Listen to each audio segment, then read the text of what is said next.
Capítulo 21. Aonde pensa que vai? Perguntou Hope zangada, quando chegou ao hospital no início da manhã e encontrou o capitão Pettigrew se vestindo. 2 dias se passaram desde que ele fora levado para o hospital. E os ferimentos já estavam em processo de cicatrização, mas ele ainda não tinha condições de andar. Não posso ficar aqui, enfermeira, disse ele, dando seu sorriso radiante. Preciso ver meus homens e os cavalos. Além disso, você tem muitos doentes de verdade com que se preocupar. Um grande número de feridos daquele dia desastroso tinha morrido. Mas o hospital ainda estava superlotado. E mais homens precisariam de amputações caso seus ferimentos gangrenassem. Olhando ao redor, Hope pensou que o lugar tinha mais em comum com um abrigo de mendigos do que com um hospital. Havia homens em todos os lugares, amontoados como sardinhas em cima e embaixo das camas, ocupando cada centímetro de espaço. Vá se deitar e me deixe refazer os curativos desses ferimentos. Disse ela em tom decidido, puxando das mãos dele a calça e o casaco. Só de se esticar para vestir essa roupa, você pode reabri-los. Ou quer ter uma infecção depois de uma amputação para sair por aí pulando, com uma perna e um braço apenas. Eis aí uma perspectiva animadora, respondeu ele provocativo. Você é mesmo mais mandona do que Nell. Mas ele obedeceu e nem estremeceu quando Hope removeu os curativos e lavou as feridas. Não há sinal de infecção, disse ela depois de examiná-lo. E ao recomeçar a fazer os curativos. Mas isso não significa que possa andar ou montar ainda. Acho que deveria ser transferido para algum lugar para descansar.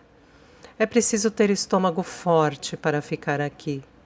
Não se atreva a sugerir que eu vá para escutare, disse ele com certa indignação.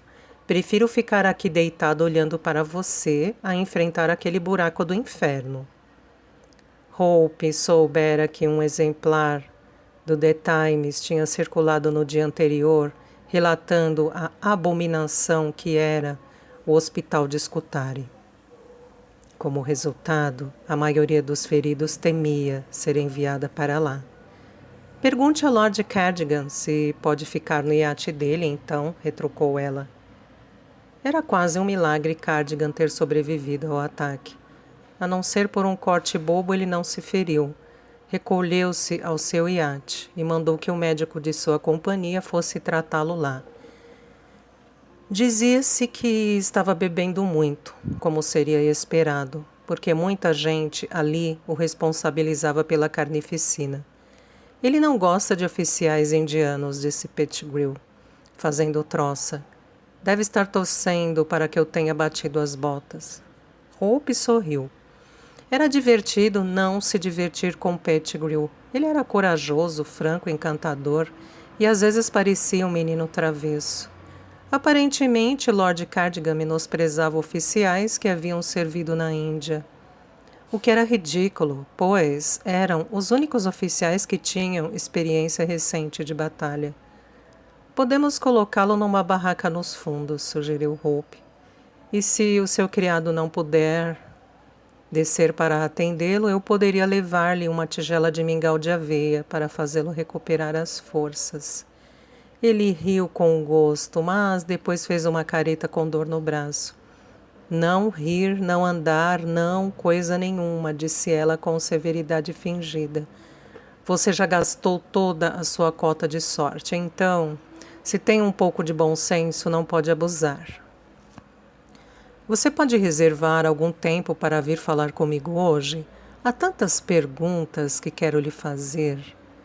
Também tenho muito que lhe perguntar, disse ela com certo azedume. Mas por enquanto tenho coisas mais importantes para fazer. Era meio-dia quando Hope acabou de trocar os curativos. A maioria dos feridos seria liberada do hospital em breve, mas logo seriam substituídos por outros, trazidos dos Heights. O bombardeio estava acontecendo naquele momento, embora ela mal o percebesse por causa dos gemidos. Só esperava que Robbie estivesse a salvo. Ele havia sido destacado para lá com sua companhia no dia seguinte em que ela e Queenie chegaram. Queenie tinha seguido com ele e Hope realmente sentia a falta da amiga, pois havia poucas mulheres ali e nenhuma com quem se sentisse tão à vontade quanto Queenie. Hope inquietava-se com a possibilidade de Bennett ser mandado para os Heights. O certo seria ele estar lá com seu regimento, mas talvez seus superiores soubessem que dispunham de poucos médicos como ele, com experiência em cirurgia, e achavam que seria mais útil onde estava. O exército não dava mesmo devido valor aos seus soldados rasos. Os homens não tinham abrigo, quase nenhum alimento, e quando chovia, as trincheiras ficavam cheias de lama até os joelhos.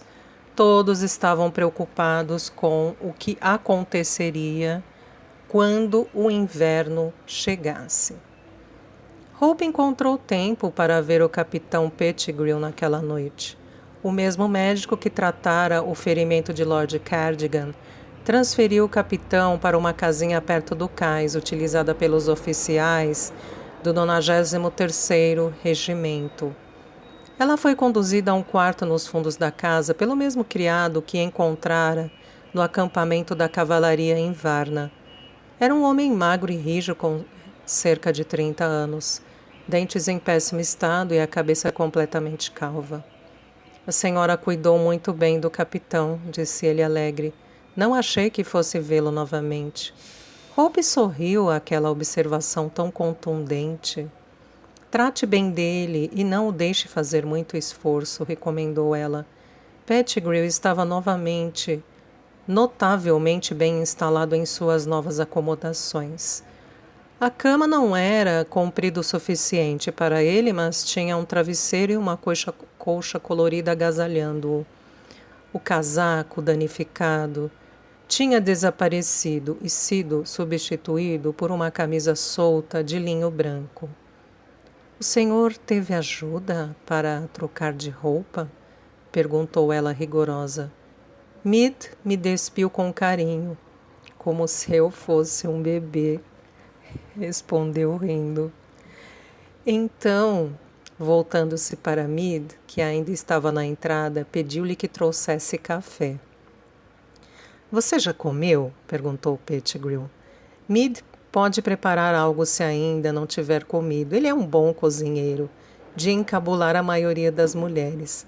Já comi com meu marido, só vim ver como você está, não posso ficar muito tempo. O Dr. Lewis disse que esta é a melhor sutura que ele viu em tempos, disse Pettigrew. Desconfio que ele gostaria de que você tivesse costurado também o ferimento do nobre e artista. Hope riu. Acho que teria deixado minhas tesouras escorregarem. As tesouras são a arma de sua escolha? Perguntou ele. Hope sentou-se em uma cadeira ao lado da cama. A lareira estava acesa, a luz da lâmpada a óleo conferia um brilho dourado às paredes nuas e toscas. E depois do hospital e da barraca, o ambiente lhe parecia muito agradável e quase doméstico. Poderiam passar a ser, disse ela displicentemente. Mas, sem mais delongas, quero saber sobre Nell e como ela veio a ser sua governanta. Hope bebeu cada uma das palavras do capitão enquanto ele contava como encontrara Nell durante um passeio a cavalo no início da primavera de 1848 e lhe oferecera o cargo de governanta. Quando disse que a encontrou na ponta em Shelton, ela visualizou o poço do moinho d'água, os salgueiros começando a ganhar folhas e o som da correnteza. Ele não narrava de modo sentimental nem brusco. E, ao mesmo tempo que fornecia apenas um mínimo de detalhes, ainda assim, conseguia dar a Hope uma imagem muito clara de como tudo acontecera.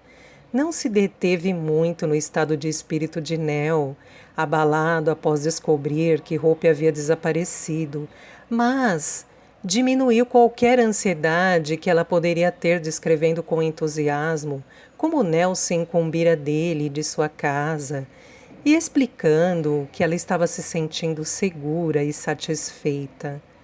Foi o relato de um homem que compreendia inteiramente o que significava ter um coração partido.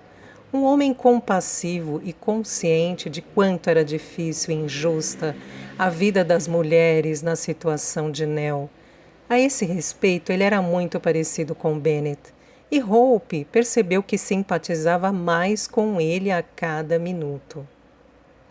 Pettigrew passou a explicar como ele e Nell tinham tomado conhecimento do incêndio, como Nell levara Lady Hervey na casa de Matt para a casa dos Warrens, e também falou sobre o enterro de Sir William, ao qual assistira. Foi o enterro mais perturbador em que já estive.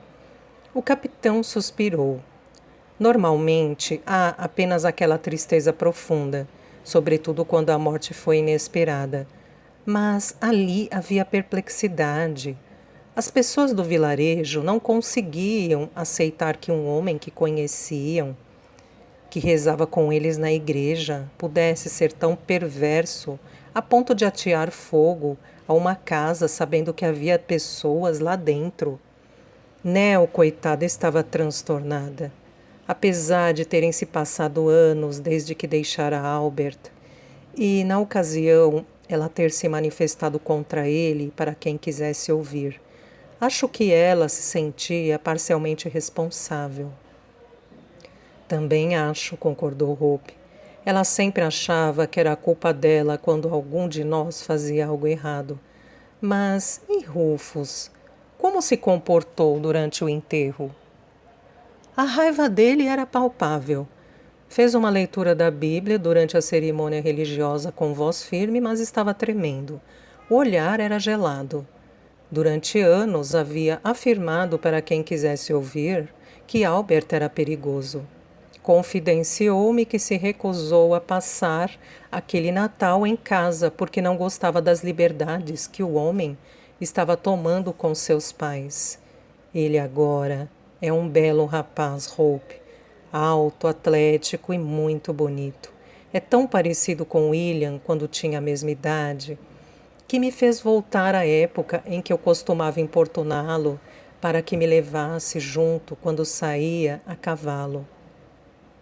Hope não sabia que Pettigrew conhecia Sir William desde a infância e pediu que falasse mais sobre isso.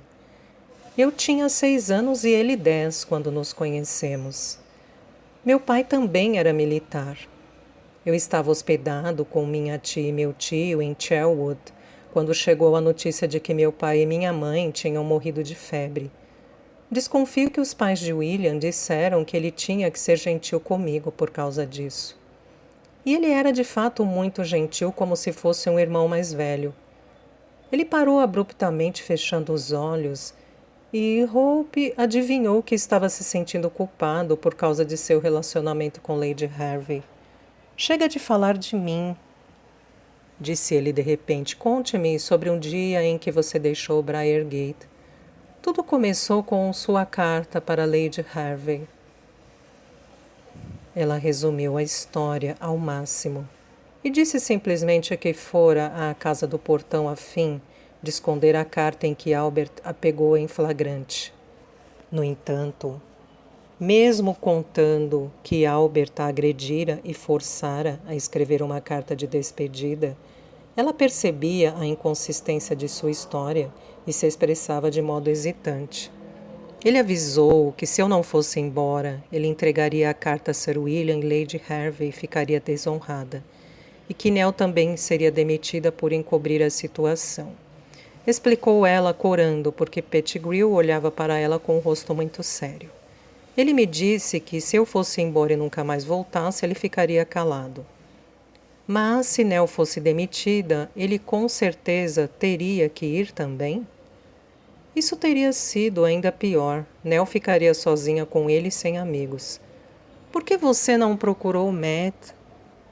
Perguntou ele, o semblante muito severo ou rude em Beth.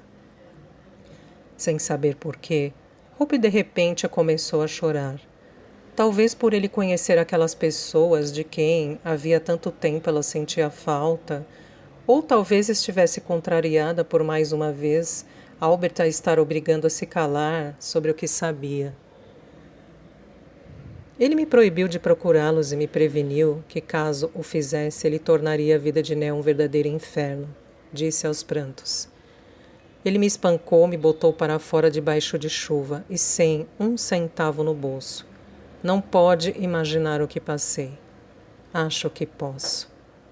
Bristol não é um bom lugar para uma moça sem amigos. Falei com Rufus sobre você depois do enterro. Ele me disse que sempre soube que Albert fora responsável por fazê-la ir embora e que o odiava por isso. Ele também acreditava que o marido de Nell tinha algum poder sobre seu pai. É claro que tinha. Ele sabia sobre você e Lady Harvey. No começo achei que fosse isso. Mas Rufus foi bastante específico sobre o pai dele e Albert. Veja bem, ele descobriu que Albert recebeu muito dinheiro de William durante anos. Hoje em dia tenho a minha própria opinião sobre o que seria esse poder, mas não tenho provas. Embora eu pense que você tem. Hope ergueu a cabeça e viu que ele sabia a verdade. Eu nunca teria verbalizado as minhas desconfianças, jamais, disse ele baixinho. E agora que ele está morto, o assunto também deve morrer com ele, para o bem de Rufus. É um bom rapaz, Hope, com nenhuma das fraquezas de seus pais.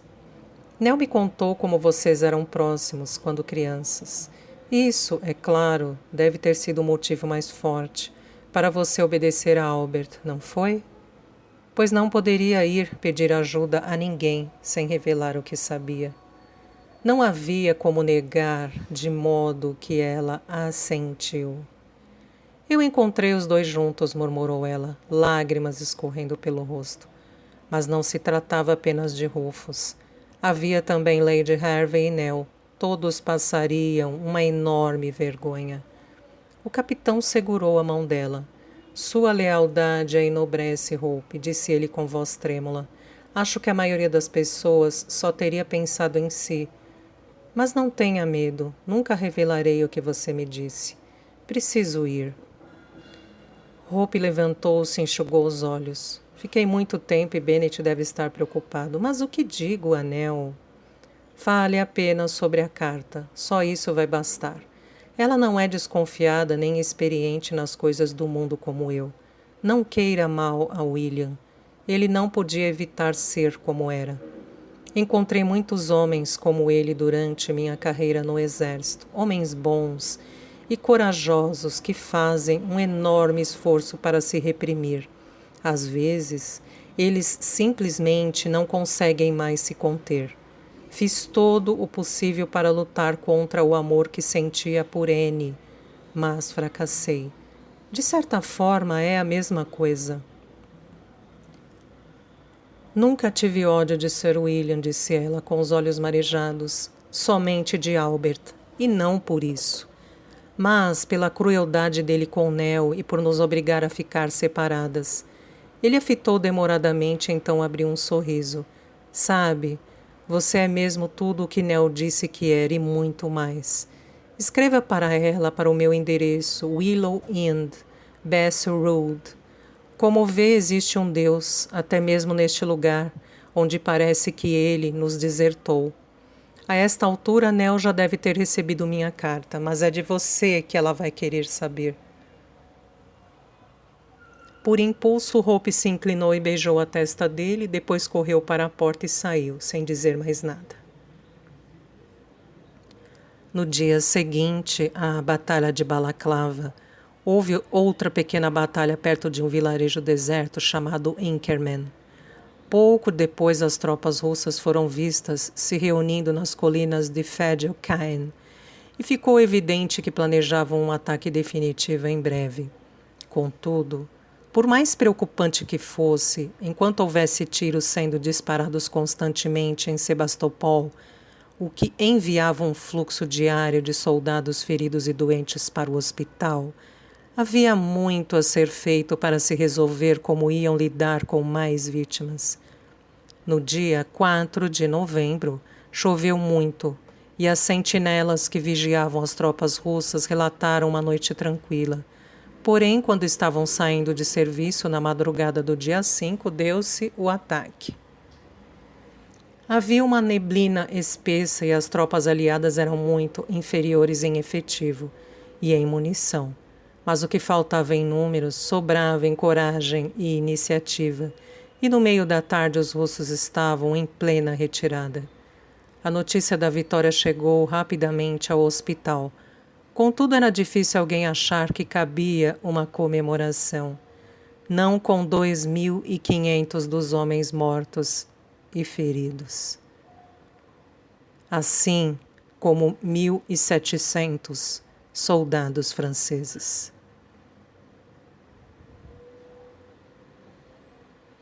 Além disso, ninguém duvidava que algumas das 12.000 vítimas russas acabariam ali também.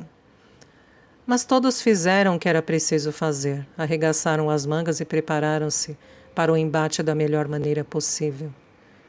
Naquela noite e durante as 3 noites seguintes, Hope dormiu apenas 2 horas.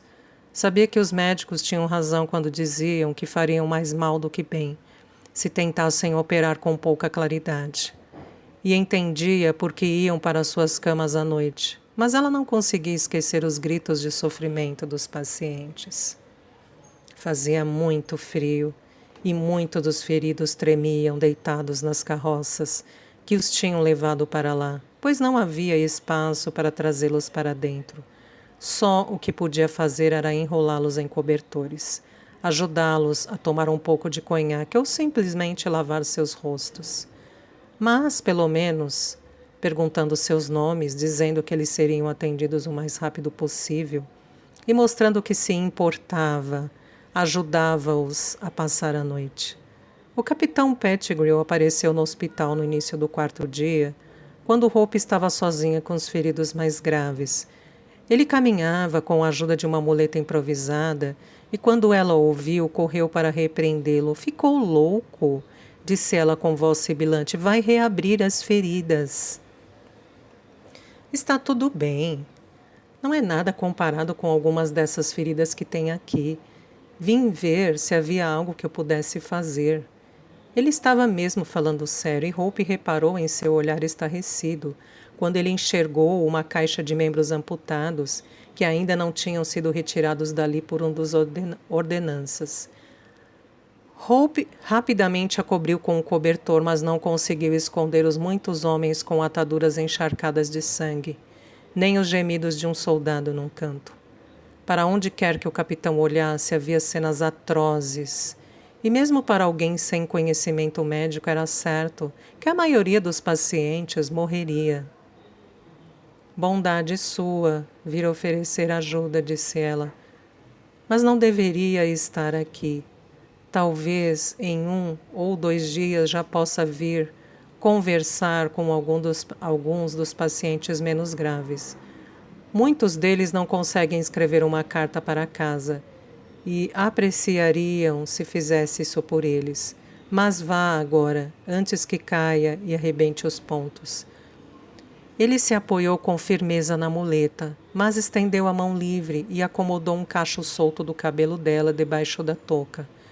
Com a maior boa vontade do mundo, você não pode fazer todos melhorarem, disse o capitão com terna compreensão. Sei que passa pelo menos 20 horas por dia aqui e vai ficar doente se continuar assim. Precisa de descanso, de uma boa refeição e provavelmente de um banho. Venha à minha casa mais tarde e terá tudo isso.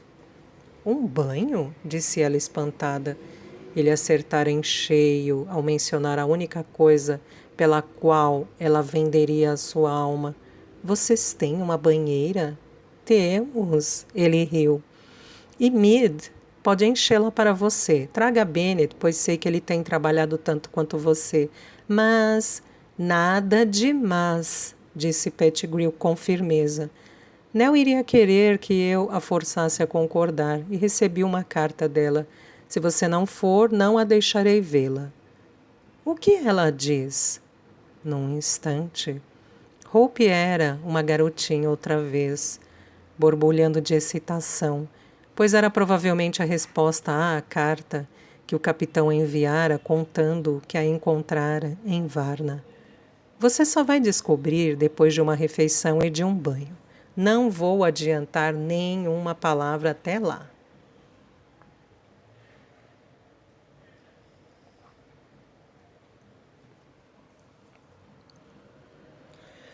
Bennet sorriu quando Angus o cutucou e apontou para Hope.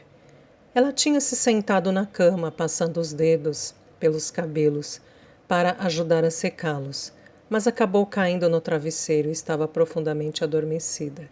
É melhor eu levá-la de volta para a nossa barraca, disse Bennet levantando-se. Nada disso, ela pode ficar aqui, disse Angus com firmeza. E você pode ficar com ela, também está quase caindo de exaustão. Bennet apanhou a colcha no pé da cama e cobriu Hope, parando junto dela e olhando-a por um momento. Tinha ficado tão feliz em tomar banho, apesar de haver apenas uns 15 centímetros de água quente em uma banheira de tamanho mais apropriado para uma criança. Naquele momento, dormindo, com o cabelo úmido solto ao redor do rosto, parecia tão jovem quanto no dia em que se conheceram. Ela é uma mulher muito bonita, disse Angus em voz baixa. É verdade, mas tem muito mais do que um belo rosto. Eu a conheci quando ela cuidava de seus 2 amigos com cólera, apenas 17 anos, e já tão forte, competente e compassiva. Hoje foi um bom dia para ela, disse Angus pensativo. Essas poucas palavras de Nell significaram tanto, não foi? Bennet assentiu e voltou para a cadeira. Tinham chegado à casa de Pettigrew ao meio-dia, e o criado dele havia preparado um farto e maravilhoso assado com bolinhos de ervas. Em seguida, ambos tomaram banho e vestiram roupas limpas. Só então Pettigrew, ou Angus, como ele insistia que o chamassem, mostrou-lhes a carta de Nell. Bennet ficou surpreso com o fato de Nell não ser tão alfabetizada quanto Hope. Escrevera apenas algumas linhas, e visivelmente com grande esforço e trabalho. No entanto, nem o maior escritor da Inglaterra, nem Thomas Hardy ou Charles Dickens poderiam ter transmitido tanto sentimento e prazer com tão poucas palavras. O Senhor me deu as joias da coroa, era como começava a carta. Ainda não consegui parar de chorar de alegria. Imagine, minha Hope casada com um médico. E aí, onde o Senhor pode ficar de olho nela por mim. Este é o dia mais feliz da minha vida. Mas vou chorar e rir mais ainda quando ela chegar em casa. Beije-a por mim. Diga a ela para tomar cuidado, para ficar longe dos perigos. E peça para me escrever em breve.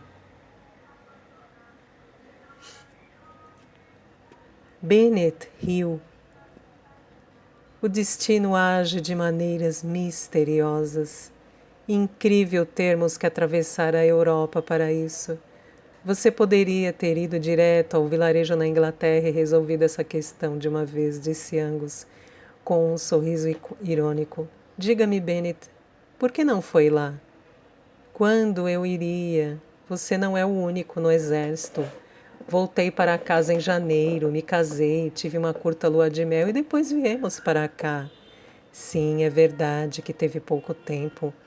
Mas, quando resolveu se casar com Hope, sabendo o que se passou com ela, imagino que talvez fosse o momento apropriado para investigar em seu benefício.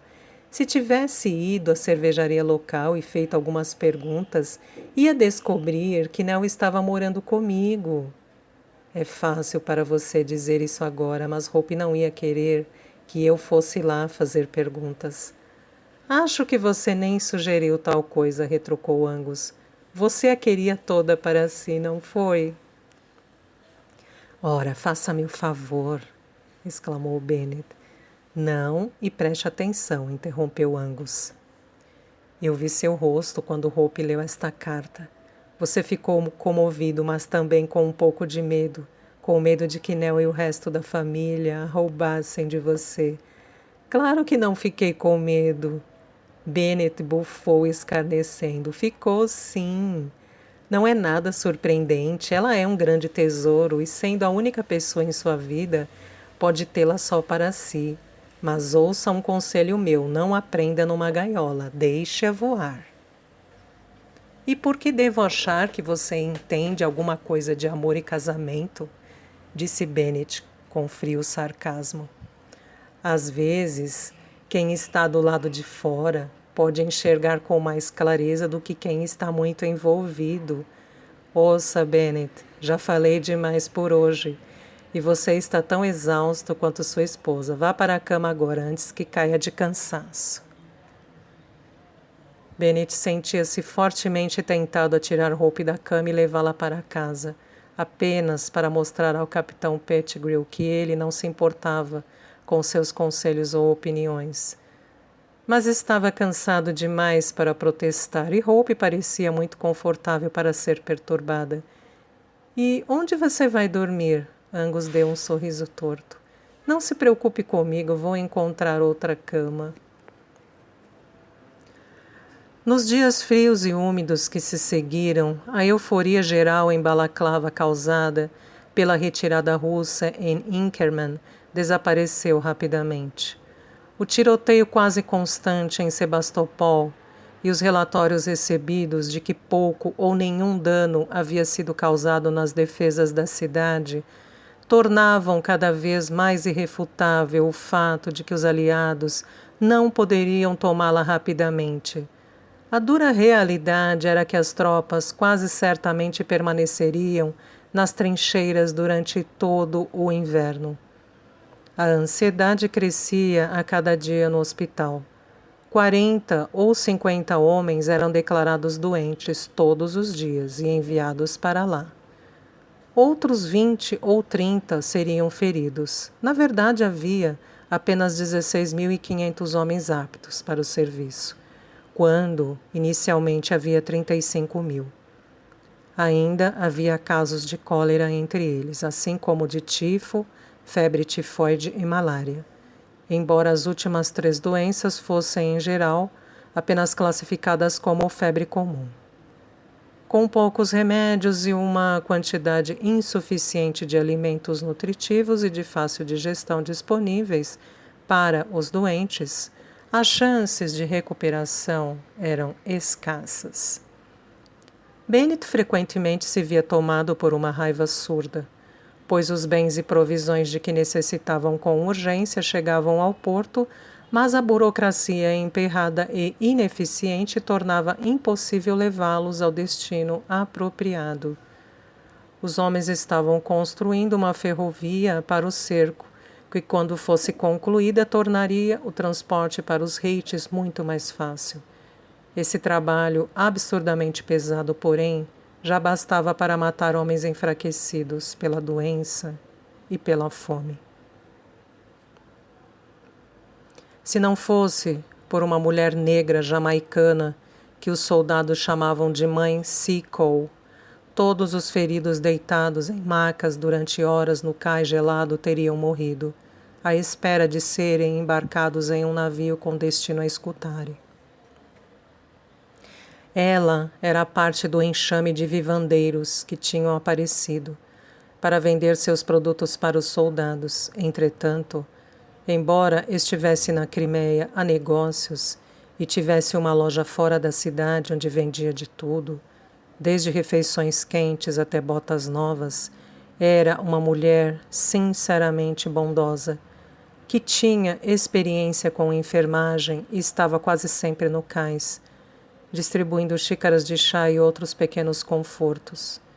No cerco, no alto da colina, roupas quentes e cobertores eram desesperadamente necessários. A comida era escassa e insossa, mal dava para se engolir, e era difícil encontrar combustível para as fogueiras. Os doentes que vinham de lá contavam sobre ter que ficar sentados nas trincheiras cheias de água a noite toda e depois voltar para as barracas sem uma muda de roupa para vestir. Hope e Bennett não precisavam ficar sentados debaixo de chuva a noite toda, mas também sabiam como a vida em uma barraca podia ser desagradável sob mau tempo, sem cadeiras, mesa ou outros confortos. Tinham que se valer de caixas de remédio e, quando chovia, não conseguiam sequer acender um fogo para cozinhar algo para comer. Na noite de 14 de novembro, Bennett conseguiu um pouco de frango do açougueiro. Eles o fritaram e assaram umas batatas no fogo. Acompanhando a refeição com rum e água, acharam que tinham feito um banquete. Para variar, em vez de adormecerem de exaustão logo depois, conversaram sobre a boa recuperação do capitão Pettigrew, sobre quanto tempo levaria até Hope receber uma carta de Nell, e se Alice enviaria os alimentos e as roupas quentes que Bennett lhe havia pedido. Acordaram sobressaltados, com o som do vento empurrando a barraca, ameaçando rasgá-la em pedaços. E quando espiaram lá fora, viram o que só poderia ser classificado como um furacão. Eram 6 da manhã e o dia ainda não tinha clareado. Mas mesmo assim, avistaram barracas, tábuas, baldes, chaleiras de acampamento e peças de roupa voando. Que Deus nos ajude, exclamou Bennett. Vamos agora ser varridos pelo vento. E quanto aos feridos nas barracas atrás do hospital, lembrou Hope ofegante, é mais exposto lá. Eles podem estar debaixo de chuva.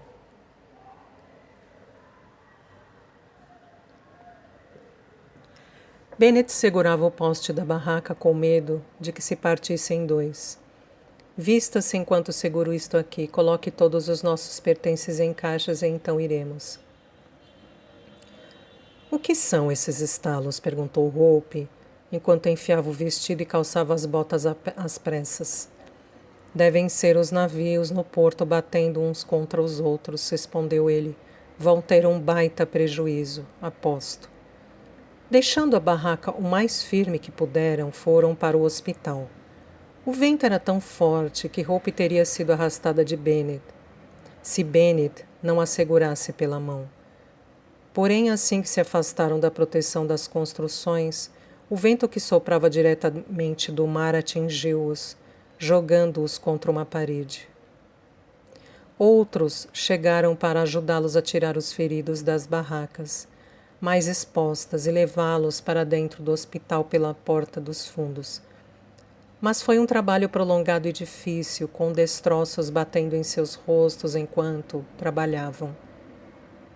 Passava das 9 da manhã, quando puderam ir às janelas da frente do prédio e verificar os estragos no porto.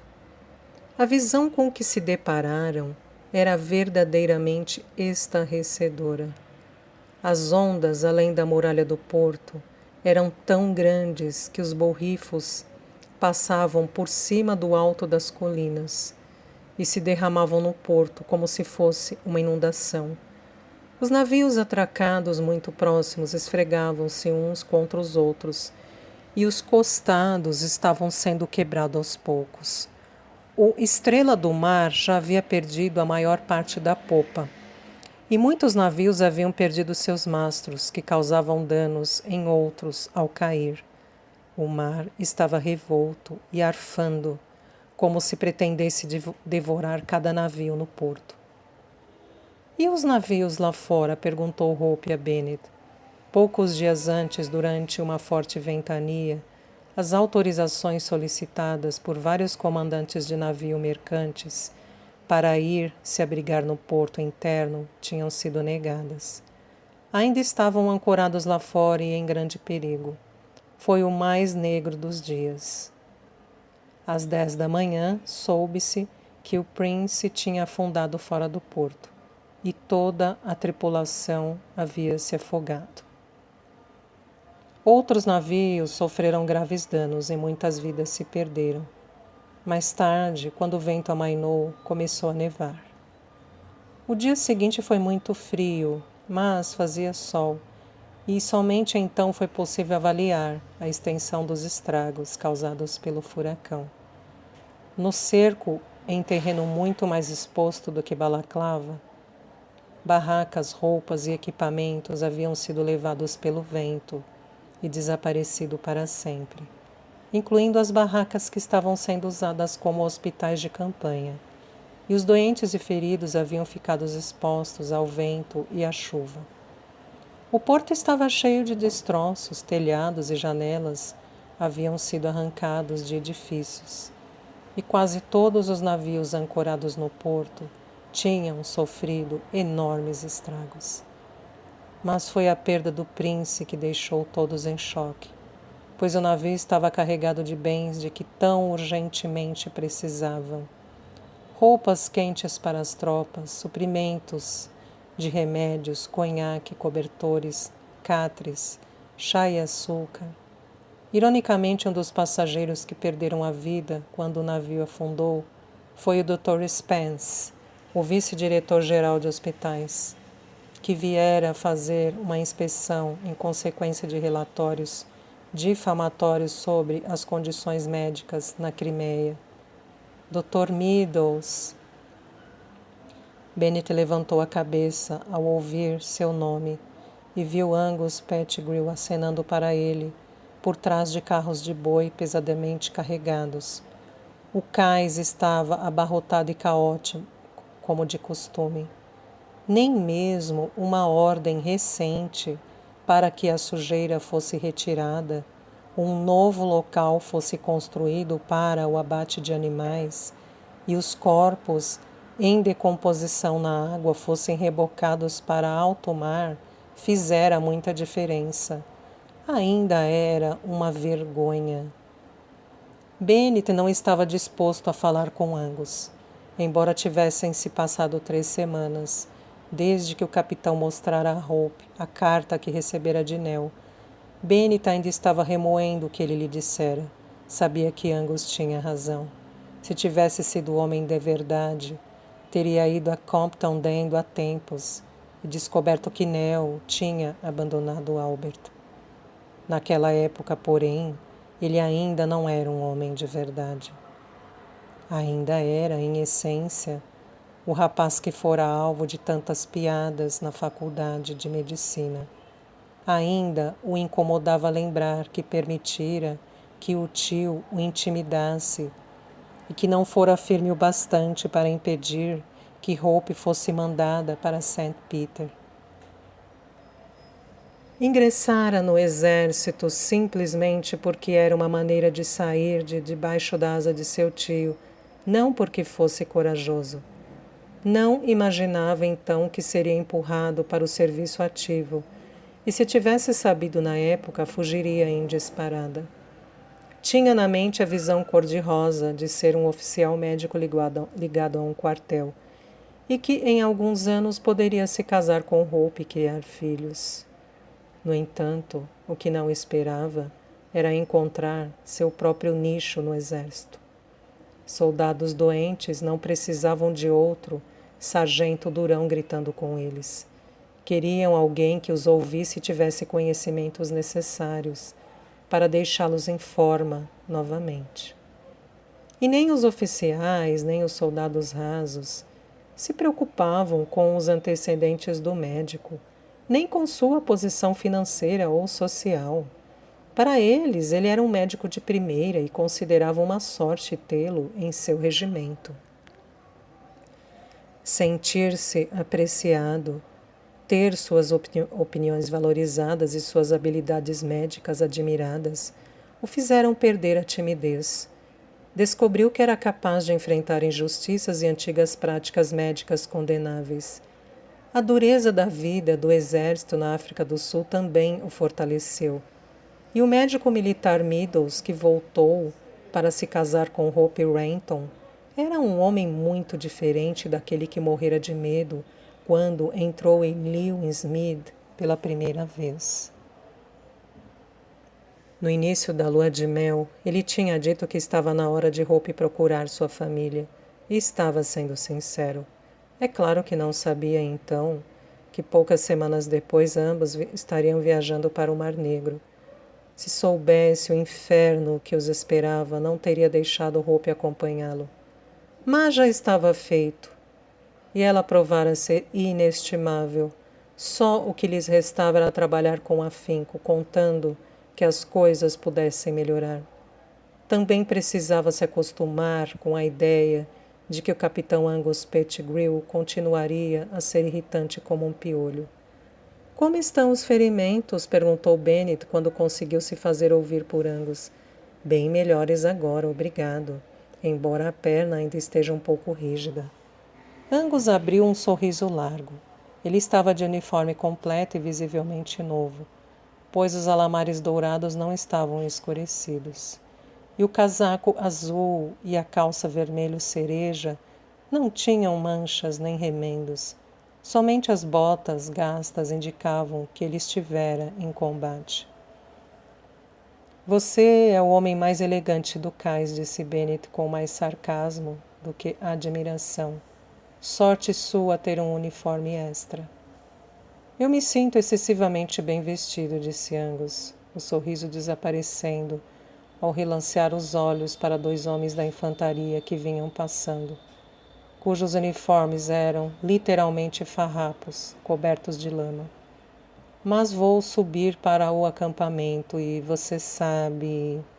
Ele se calou, talvez constrangido de dizer em voz alta que seus oficiais superiores o repreenderiam se não estivesse corretamente vestido. Foi um golpe terrível o Prince ir a pique. Os doentes vindos das colinas indicam que os homens lá em cima estão com as solas das botas se despregando e que usam cobertores sob os casacos para tentar se aquecer. Mas tenho certeza de que já sabe disso. Pretende ir a cavalo até o acampamento? Sim. Meade desceu com meu cavalo essa manhã, embora ele esteja em péssimo estado. Dei-lhe um punhado de aveia, mas precisa de um balde cheio. Agora só resta uma maldita forragem para os cavalos. Ouvi dizer que Lord Raglan está insistindo para que enviem mais. Se não vier em breve, teremos de abater alguns dos animais.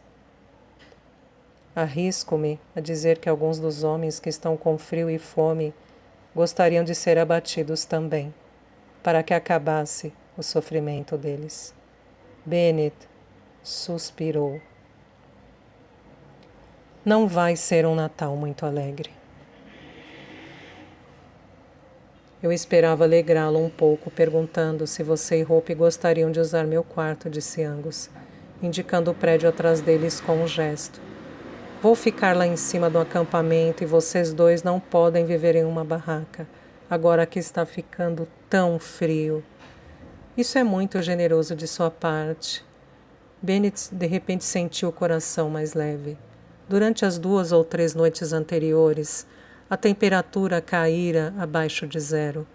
Hope nunca reclamou, mas há um limite para a resistência de qualquer pessoa.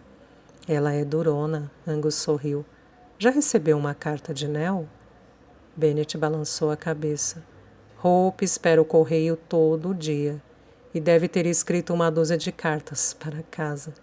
Mas como ninguém recebeu, nenhuma, já faz 2 semanas, acredito que devam chegar logo. Vocês podem se mudar para lá hoje mesmo, explicou Angus. As minhas coisas estão empacotadas, prontas para serem levadas. Incumbiram uma tártara de fazer a limpeza e acender a lareira para mim. O nome dela é Rosa, ou pelo menos é como a tenho chamado. É realmente muita bondade sua. Bennet, de repente sentiu um pouco de vergonha por seus pensamentos sobre o capitão. Você deveria ter recebido um alojamento decente desde o início. Todos os médicos merecem uma medalha pelo que fizeram aqui nas condições mais estarrecedoras. Meu sangue ferve quando leio nos jornais vindos da Inglaterra que o público em geral vem sendo levado a acreditar que alguns médicos estão negligenciando seu dever. Tenho vontade de enforcar os que são realmente responsáveis pelo caos que impera aqui. E alguns dos oficiais imbecis que mal sabem limpar o próprio traseiro, que dirá liderar seus homens? Bennet sorriu. Acalme-se, Angus. Você vai arrebentar seus pontos. Angus riu. Hope fez um ótimo trabalho, não corro esse risco. Mas preciso ir agora. Posso visitá-los na próxima vez em que estiver aqui? Ficaremos desapontados, se não o fizer. Tem certeza de que não estou atrapalhando, Nell? Perguntou Rufus. É só falar e vou embora. Faltavam poucos dias para o Natal e eles estavam na cozinha em Willowwind. Rufus apareceu quando Nell preparava um pouco de marzipan para cobrir o bolo de frutas que havia sido feito para enviar para Hope. Deus o abençoe, Sr. Rufus. Nell sorriu para ele. Claro que não está atrapalhando, é um prazer tê-lo aqui comigo. Deixe-me cobrir o bolo com isso e depois vou buscar as cartas de Hope para o senhor ler. Na opinião de Nell, Rufus era o cavaleiro mais bonito e refinado que conhecera. Quanto à aparência, ele herdara o melhor de seus pais. Os cabelos muito louros, os olhos de um azul vivo e a elegância. Ela gostava de pensar, no entanto, que os Rentons é que tinham influenciado seu caráter, pois ele era confiável, capaz e bondoso. Quanto à sua determinação e firmeza, estas deviam ter vindo de seu avô paterno, pois dizia-se que ele tinha sido uma força digna de respeito.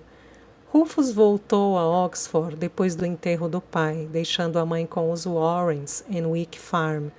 Mas na Páscoa ele veio para casa e informou a Lady Hervey que não voltaria para Oxford e que pretendia transformar a propriedade de Briargate em uma fazenda. Não vender a terra como todos esperavam. Então, diga-me, senhor, como Lady Hervey está passando? Perguntou Nell. Sua antiga patroa ficara horrorizada quando Rufus lhe informou que os dois iam se instalar na casa do portão. Sua primeira reação tinha sido perguntar onde a governanta ia morar. Não me chame de senhor, Nell, disse ele com um sorriso. Nem de senhor Rufus, sou apenas Rufus agora. Quanto à minha mãe, ela ainda se queixa dos móveis antigos, do tamanho dos quartos, e por ter que fazer tanta coisa por conta própria, mas acho que é apenas um hábito. Ela parece um pouco menos infeliz agora e tornou-se uma boa cozinheira. Ele pegou um pedaço de marzipan na mesa e o mordiscou com um ar pensativo. Diga-me, Nell, acha que foi muito duro em fazê-la morar lá? Na minha opinião, ela teve sorte em ter um lugar onde morar, disse Nell, com aspereza. Os anos longe de Briargate a fizeram ver sua antiga senhora sob uma luz diferente. Ainda que se solidarizasse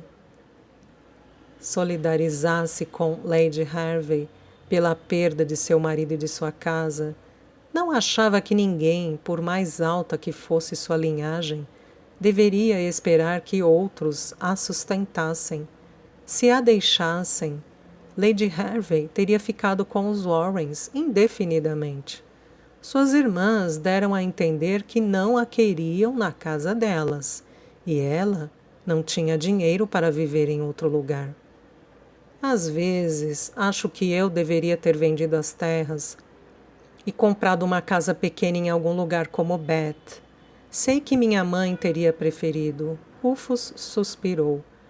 Mas eu teria que encontrar algum tipo de emprego. E o que eu poderia fazer, exceto trabalhar num escritório ou algo assim? Precisei usar a maior parte do dinheiro deixado pelo meu avô para pagar as dívidas de meu pai. E achei que seria errado desperdiçar o resto ficando em Oxford, enquanto minha mãe morava como se fosse uma parenta pobre em Wick Farm. Pelo menos assim, ainda possuímos as terras e, se eu for bem-sucedido cultivando-as, talvez possa reconstruir Briargate. E um dia meus filhos tenham todas as regalias que eu tive. Você fez a coisa certa, disse Nell em tom decidido. Matt acredita que você nasceu para ser fazendeiro. E não acho que Lady Hervey teria sido mais feliz em Bath sem roupas finas, carruagens ou criados. Pelo menos, ela tem amigos no vilarejo, pessoas que se importam com ela. Se fosse meu filho, eu ficaria orgulhosa de você. Engraçado como as coisas acontecem, disse ele com um sorriso irônico. Quando eu era pequeno, tinha muita inveja das crianças do vilarejo. Achava que tinham muito mais diversão e liberdade do que eu. Agora que tenho que trabalhar para viver, tudo me parece muito diferente. Nell terminou de confeitar o bolo e levou-o para a despensa. A vida de nós todos foi virada de cabeça para baixo. Eu só queria que a polícia encontrasse Albert e o enforcasse. É como ter um dente podre. Você sabe que a dor vai continuar voltando até que ele seja arrancado. Ele não vai se atrever a voltar para cá, disse Rufus, tranquilizando-a. Ele pode ser o que for, mas não é idiota. Não, mas era obcecado com o jardim de Briargate. E acho muito provável que volte para ver o que aconteceu com ele, disse Nell, baixinho. Então, vai morrer de susto quando descobrir que desapareceu. Rufus riu. Passei o arado no gramado em novembro e estou criando porcos, onde costumava ser o jardim de rosas. Você devia vir dar uma olhada, Nell. Não só na fazenda, mas também na casa do portão. As cortinas que fez para nós ficaram lindas. Nell balançou a cabeça. Não posso, Rufus. Tenho lembranças ruins demais. Talvez quando o Hope e o capitão voltarem para casa eu mude de ideia, mas duvido disso. Nell mexeu a sopa enquanto Rufus lia as cartas de Hope. De vez em quando ele ria de algo divertido e ela o encarava, perguntando-se como reagiria se um dia descobrisse que Hope era sua meia-irmã.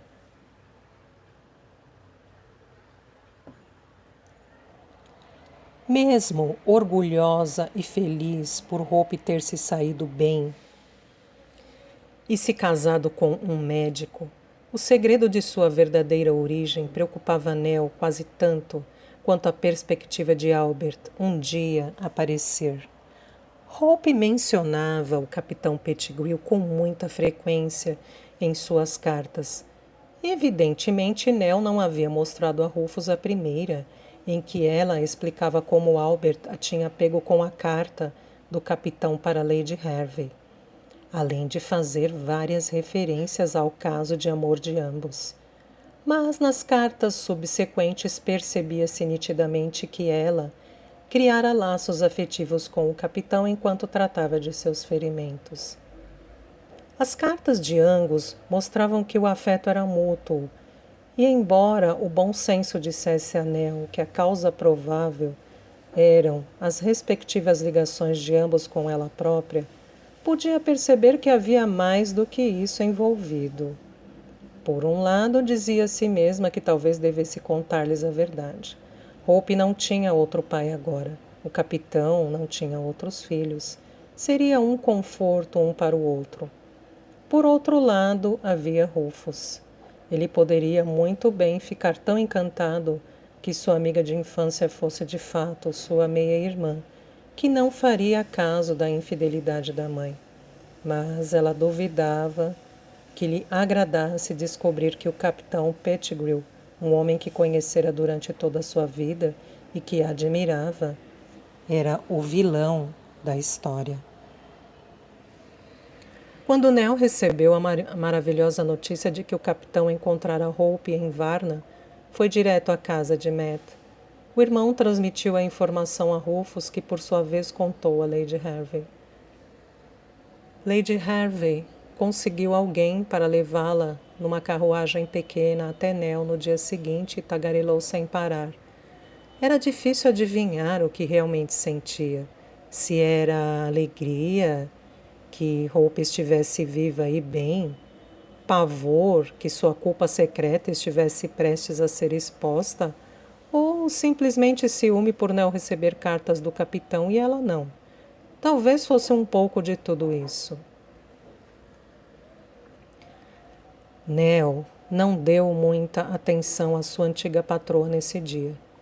Estava tão cheia de alegria que sua espera de 7 anos tivesse finalmente acabado que não ia permitir que ninguém estragasse seu humor. Lady Hervey saiu amuada, mas não sem antes choramingar sobre como a vida era difícil agora e como ela era incompreendida. Poucos dias depois, toda a Inglaterra ficou abalada com a notícia da carnificina da Brigada Ligeira, em Balaclava. Nell ficou fora de si, enquanto esperava por notícias de Pettigrew. E mesmo quando soube que ele era um dos feridos, não conseguiu parar de se preocupar, pois o capitão poderia muito bem morrer em consequência dos ferimentos. Por fim, chegou uma carta dele, dizendo que acabara de ser transferido do hospital, onde Hope tinha suturado seus ferimentos e que estava tudo bem.